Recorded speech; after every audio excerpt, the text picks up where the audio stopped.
All right, we're going to dig deeper into properties of matrices. In particular, we're going to be looking at the columns and rows of a matrix and their spans. Right? Now, we've already talked about this.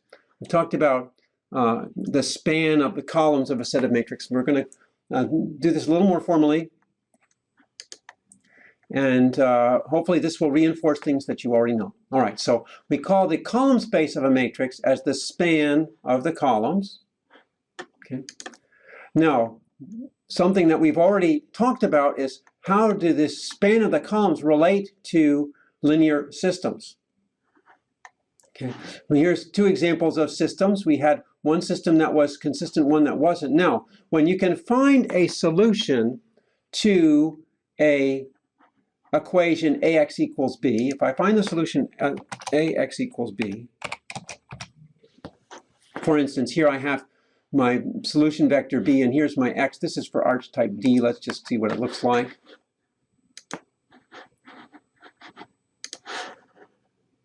Oops, not going there. Sorry. Okay. Arch type D is here. Okay, so here's this gives us the matrix of coefficients here. And here's the constant vector. So let's go back. Okay. Now, it turns out that the solution to that system of equations with this vector of constant is equal to this vector. And we've learned how to write this equation as an equation involving the columns of x, of A rather. Okay? The fact that this x is a solution to this system means that 7 times the first column of A plus 8 times the second column of A plus 1 times the third column of A plus 3 times the fourth column of A is equal to the constant vector. In other words, this constant vector B is in the span of the set of columns. This constant vector is in the column space. And we use this new definition, this new notation, that this constant vector is in C of A. C of A denotes the column space. Okay. On the other hand, if we get a vector that's not in the column space, then there's no solution to the corresponding system. In this case, if C is not in the column space of A, then AX equals C has no solution.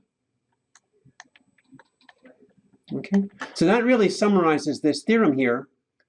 If A is an m by n matrix and B is a vector of size m, then B is in the column space if and only if LS of AB is consistent. So that just expresses the same thing, that you have to be able to get the constant vector as a linear combination of columns in order to have a solution to the equation AX equals B.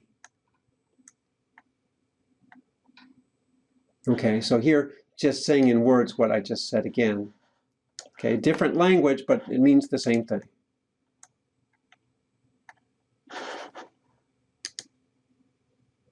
So what this means is that I can express the column space as the set of all possible y's that are obtained as A times X. If you think about it, that's the same thing as saying here. This says B is in the column space if and only if B can be expressed as A times X. So that's another way to characterize the column space.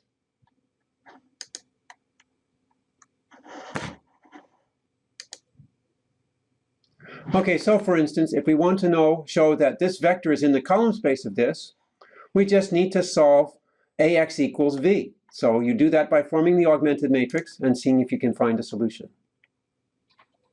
Since the final column is not a pivot column, you can find a solution, so V is in the column space of A. If you want to find a linear combination, then you have to find an explicit solution for X, which we know how to do.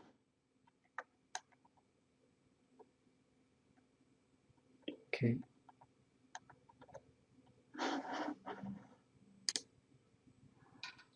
So here we have a summary of 4 theorems or definitions, 4 statements that relate solution sets to column spaces. Okay. For instance, this first one, it says the null space is a solution set of a homogeneous system. So what's a homogeneous system? Homogeneous systems means that you're taking some linear combination of the columns and you're getting 0. So the null space is just exactly those coefficients that give me a 0 combination of the columns. Okay.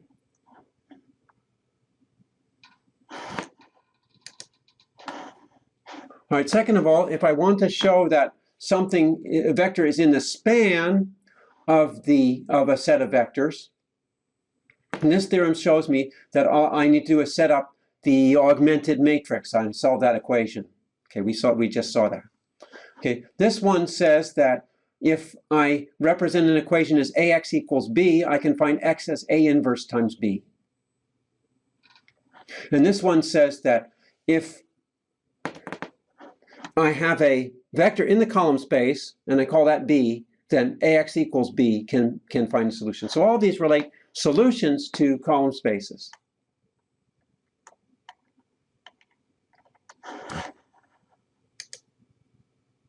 All right, so here we go back to some computations that we did before with column spaces. If you have a matrix like this, then certainly the column space is spanned by the columns of the original matrix. But you want to know, is that really the simplest possible set? So in fact, we can reduce this set.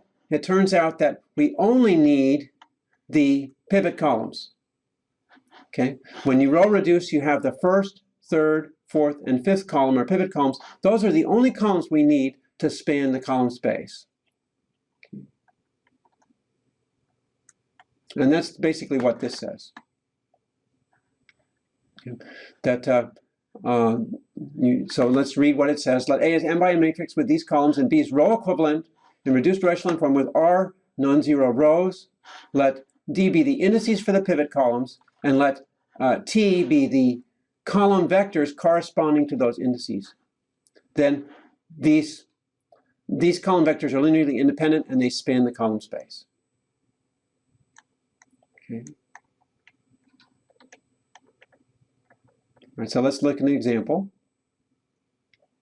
If we have a matrix here and we row reduce, the first two columns are pivot columns, so here is the column space. Okay. In fact, this vector is not in the column space because what you do is you form the augmented matrix with these three and find out that you can't get a pivot in the last column.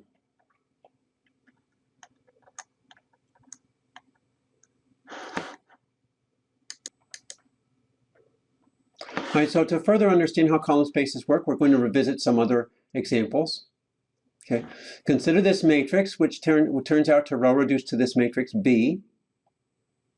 The first two columns are the pivot columns, so the column space is spanned by the first two columns of the original matrix.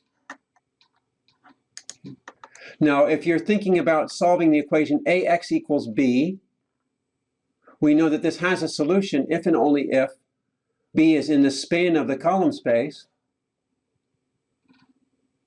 Okay, so if you find some vector B that's not in the span of the column space, there's no solution to AX equals B.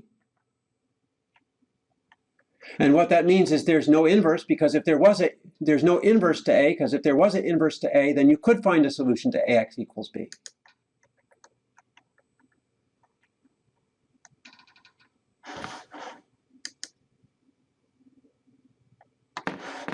So if the matrix is singular, then you can't always find a solution for every B of AX equals B. And that means that the column space is not the entire space of three-dimensional vectors. On the other hand, we know that if you have a non-singular matrix A, then you can find a solution for any AX equals B, for any B. And that means that any column vector B is in the column space. So that's where we get this theorem. A is non-singular if and only if the column space of A is all of the vectors, all of the n-dimensional vectors. Okay, so the column space spans all possible vectors of size n. All right, so here we've added another condition, equivalent condition. We can say that A is non-singular is if and only if all of these things, which is true if and only if the column space of A is Cn. So this is the set of all n-dimensional vectors.